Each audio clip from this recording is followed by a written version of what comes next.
केंद्रीय गृह मंत्री अमित शाह ने हमीरपुर संसदीय क्षेत्र में विशाल जनसभा को संबोधित करते हुए कहा कि 5 चरण का मतदान पूरा हो चुका है। आज छठे चरण का मतदान चल रहा है।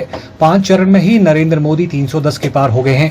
अब छठे और 7वें में 400 पार कराकर नरेंद्र मोदी को फिर से प्रधानमंत्री बनाना है।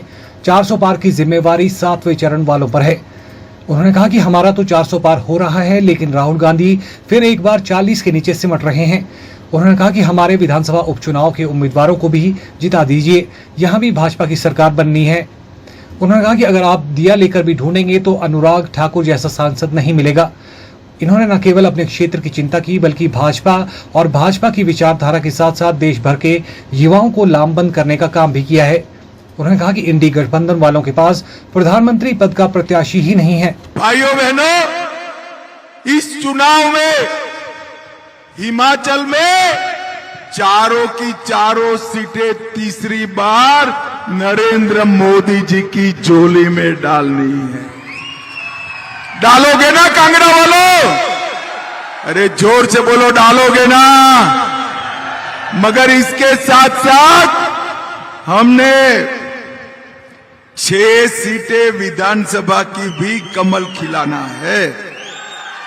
हमारे यहां विधानसभा के प्रत्याशी सुधीर शर्मा जी है। सुधीर जी आगे आओ, जरा आगे आओ, जोर से ताली बजाओ सुधीर जी के लिए।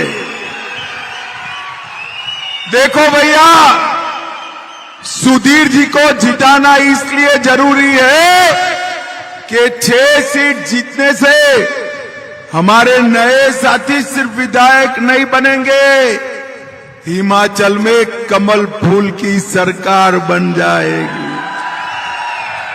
बनाना चाहते हो या नहीं चाहते हो? भाइयों बहनों, मैं जब हिमाचल में आया हूं तब चुनाव के 5 चरण समाप्त हो चुके हैं। आज छठे चरण का चुनाव चल रहा है। 5 चरण में देश में क्या परिणाम आने वाला है जानना है क्या? जानना है तो मैं बता देता हूं। 4 चरण में हमारे नेता मोदी जी 310 सीट जीतकर सरकार बनाने का काम किया, और एक कांग्रेस का सुपड़ा साफ हो गया है। 5वें और छठे चरण की जिम्मेदारी मोदी जी को 400 पार कराने की है। तो कांगड़ा वालों, आपकी जिम्मेदारी है 400 पार कराने की। और मैं दूसरा भी परिणाम कहता हूं। ये राहुल बाबा है ना, जो राहुल बाबा जानते हो ना, राहुल बाबा इस बार 40 भी पार नहीं करने वाले हैं। 40 भी। 4 जून को परिणाम आते ही, भैया बैठ जाओ, दोनों लोग बैठ जाओ जरा, वो दिल में मोदी बैठ जाओ जरा।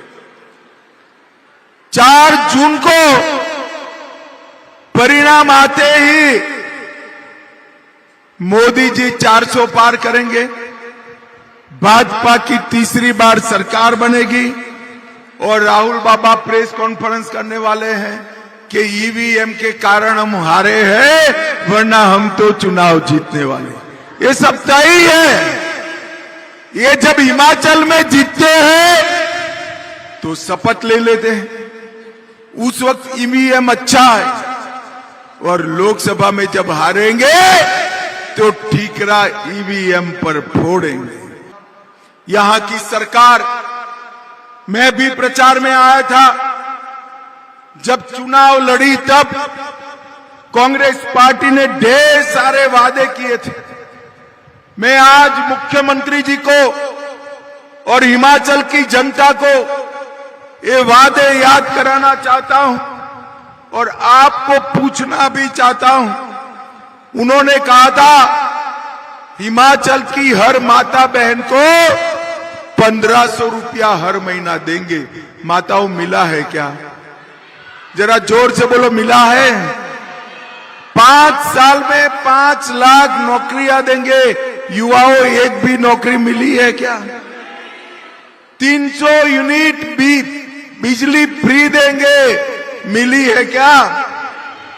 गाय का गोबर भी 2 रुपये किलो खरीदने वाले थे, खरीदा है क्या? उन्होंने कहा था 100 रुपये लीटर दूध खरीद लेंगे, खरीदा है क्या?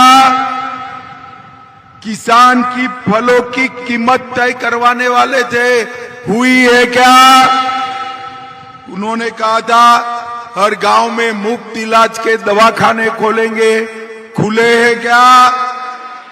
680 करोड़ का स्टार्टअप फंड बनाना था, वो भी नहीं बना। और हर विधानसभा में 4 नए स्कूल खोलने थे, वो भी नहीं।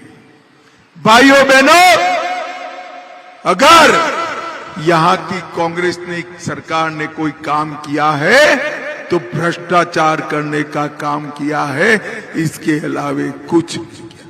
आपदा आई, हमने 3200 करोड़ रुपया डायरेक्ट इनडायरेक्ट भेजा है, 3200 करोड़ रुपया, उसमें भी गबन करने का काम कांग्रेस के मुख्यमंत्री और उनके साथियों ने किया है। मोदी जी ने 1700 करोड़ रुपया डायरेक्ट और 1200 करोड़ रुपया, 1300 करोड़ रुपया इनडायरेक्ट भेजने का काम नरेंद्र मोदी